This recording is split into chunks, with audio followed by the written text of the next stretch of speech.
ഈശോയിൽ സ്നേഹമുള്ളവരെ, ബൈബിൾ ഉപരിപഠനത്തിൻ്റെ ഭാഗമായിട്ട് ഇപ്പോൾ ജെറുസലേമിലാണ്. എല്ലാവർക്കും നമ്മുടെ കർത്താവിൻ്റെ പിറവി തിരുനാൾ ആശംസകൾ ഏറെ സ്നേഹത്തോടെ ബേത്ലഹേമിലെ ചർച്ച് ഓഫ് നേറ്റിവിറ്റിയിൽ നിന്നും സ്നേഹത്തോടെ നേരുന്നു. ബേത്ലഹേം ജെറുസലേമിൻ്റെ തെക്കായി 10 കിലോമീറ്റർ ദൂരത്തിൽ വിശുദ്ധ ഭൂമിയിലെ ധാരാളം ഫലപുഷ്ടമായ ചുണ്ണാമ്പുകല്ല് മലനിരകളിൽ സ്ഥിതി ചെയ്യുന്നു. ക്രിസ്തുവിൻ്റെ ജന്മസ്ഥലമായി കരുതപ്പെടുന്ന ബേത്ലഹേമിലെ നേറ്റിവിറ്റി പള്ളിയുടെ സ്ഥലം AD 2-ാം നൂറ്റാണ്ട് മുതലെങ്കിലും വിശ്വാസികളുടെ ശ്രദ്ധ ആകർഷിച്ചിട്ടുണ്ട്. ഇന്നത്തെ നേറ്റിവിറ്റി പള്ളി നിൽക്കുന്ന ഈ സ്ഥലം യേശുവിൻ്റെ ജന്മസ്ഥലമായി കരുതപ്പെടുന്ന ഒരു പ്രത്യേക ഗുഹയുടെ മുകളിലാണ്. ക്രിസ്തുവിൻ്റെ ജന്മസ്ഥലം ക്രിസ്തുമതത്തിൻ്റെ തുടക്കങ്ങളെ അടയാളപ്പെടുത്തുകയും ക്രിസ്തുമതത്തിലെ ഏറ്റവും പരിശുദ്ധമായ സ്ഥലങ്ങളിലൊന്നായി തീരുകയും ചെയ്യുന്നു. AD 339 സെൻറ്റ് ഹെലേന നിർമ്മിച്ച ആദ്യത്തെ ബസിലിക്ക പള്ളി ഇന്നും ഭൂഗർഭത്തിൽ ചില ഭാഗങ്ങൾ കാണപ്പെടുന്നുണ്ട്. പള്ളിയുടെ ഒക്ടഗണൽ രൂപത്തിലുള്ള കിഴക്കൻ ഭാഗം ഗുഹയെ ചുറ്റിയും കാണാവുന്ന വിധത്തിൽ സ്ഥാപിതമായിരിക്കുന്നു. ഇപ്പോൾ നിലനിൽക്കുന്ന നേറ്റിവിറ്റി പള്ളി AD 6-ാം നൂറ്റാണ്ടിൽ ജസ്റ്റീനിയൻ പുനർനിർമ്മിച്ചതാണെങ്കിലും അതിൽ പിന്നീട് വിവിധ മാറ്റങ്ങളും പരിഷ്കരണങ്ങളും ഒക്കെ നടന്നു. ഈ പള്ളി ദിനംപ്രതി ഉപയോഗത്തിലുള്ള ഏറ്റവും പുരാതന ക്രിസ്ത്യൻ ദേവാലയമായി കണക്കാക്കപ്പെടുന്നു.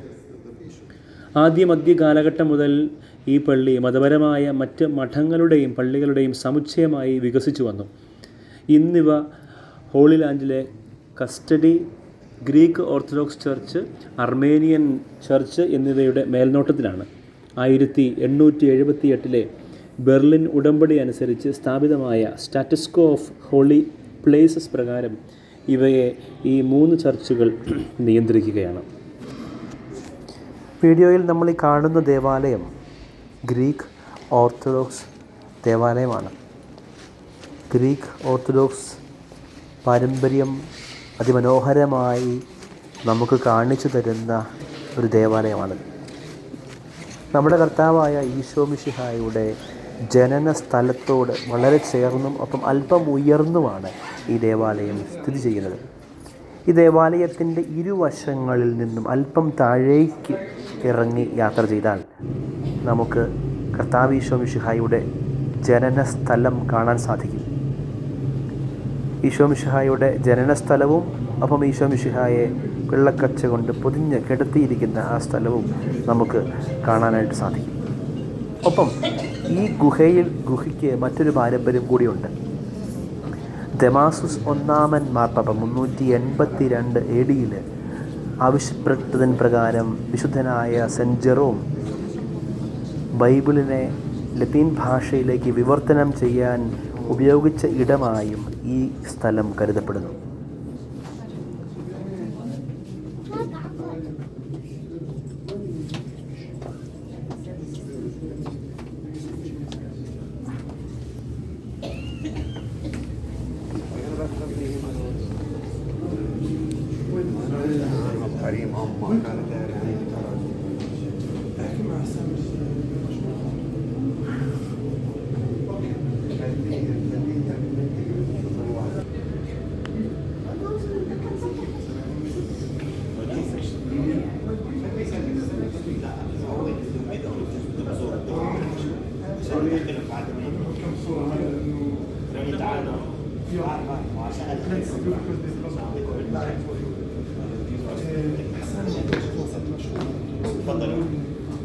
ചിത്രത്തിൽ കാണുന്ന ഈ സ്ഥലമാണ് ഈശോയുടെ ജനന സ്ഥലമായി നാം വിശ്വസിച്ചു പോരുന്നത്.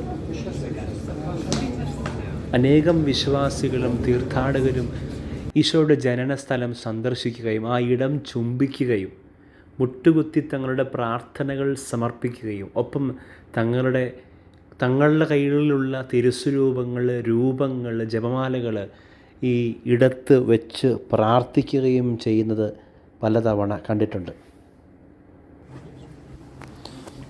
ഗ്രീക്ക് ഓർത്തഡോക്സ് ദേവാലയത്തോടും ഈ ഗ്രോട്ടോയോടും ചേർന്ന് മനോഹരമായ മറ്റൊരു ദേവാലയം കൂടി നമുക്കിവിടെ കാണാൻ സാധിക്കും. ചർച്ച് ഓഫ് സെയിൻറ്റ് കാതറിൻ അല്ലെങ്കിൽ ചാപ്പൽ ഓഫ് സെയിൻറ്റ് കാതറിൻ എന്നെല്ലാം ഈ ദേവാലയം അറിയപ്പെടുന്നുണ്ട്. ഇതൊരു പാരീഷ് ഇടവക ദേവാലയമായും ഫ്രാൻസിസ്കൻ മൊണാസ്ട്രിയുമായും ഇത് അറിയപ്പെടുന്നുണ്ട്. ഈ ദേവാലയത്തിൻ്റെ അടിഭാഗത്ത് വിവിധങ്ങളായ ഗുഹകളുണ്ട്. ആ ഗുഹകളുടെ മുകളിലായിട്ടാണ് ഈ ദേവാലയം സ്ഥിതി ചെയ്യുന്നത്.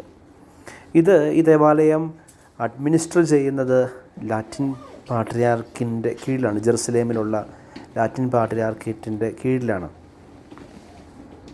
ഈ സ്ഥലം, ഈ ദേവാലയമെല്ലാം 2012 യുനെസ്കോ വേൾഡ് ഹെറിറ്റേജ് ലിസ്റ്റിൻ്റെ ഭാഗമാക്കിയിട്ടുണ്ട്.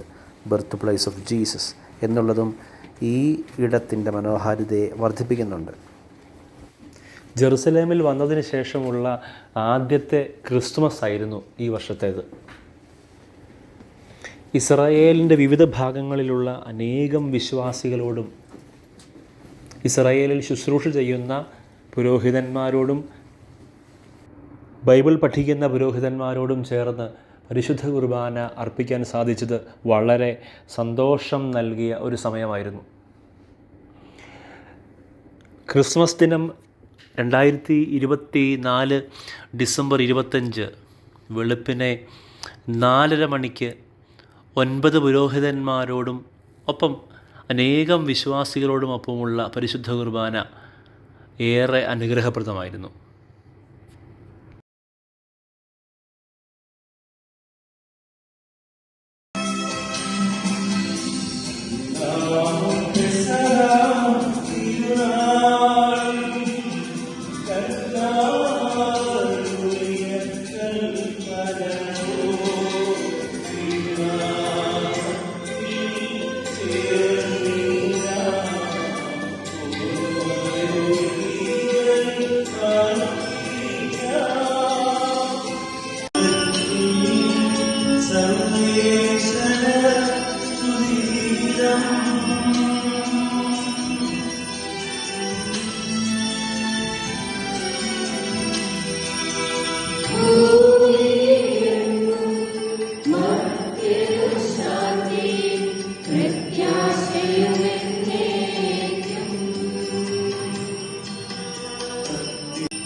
ശിഷ്യന്മാരെ ലോകത്തിന്റെ നാനാഭാഗങ്ങളിലേക്ക് അയക്കുന്നതുകൂടിയാണ്. അതുപോലെ തന്നെ സുവിശേഷം അവസാനിക്കുന്നതും